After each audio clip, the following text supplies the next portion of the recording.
એ ડોંગરા વાયવજી બકા તું દોડીને આવજો બધા ગાળ થઈ ગયા સરપંચ દાખલ કરો મને દાખલ કરો મને બોલો સર મને દાખલ કરો નહીં બનો સરપંચ નહીં બનો સરપંચ અમે ડોણીને આવીએ બાપુ થઈ ગયું કે ચાર જ હતા હજી એક બાકી મેલ્યો તો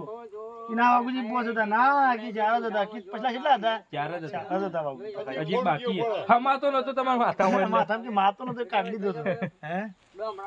તું માથા પડ્યું કોઈ એ પેલો મેલના દેતો લ્યા પેલો મેલના દેતો ને વિડિયો ડિટેલ માં આવ્યો હવે સમકીન નામ પડો સમકીન પડો સીધા સીધા ઓમ કે સમકીન પર બાબુ તમે આ બાજુ દોડી નાખો આ બાજુ ઓકે ઓકે તાર બાબલા તમે આ બાજુ દોડી નાખો નાખી દે ડોમણા કે હાથ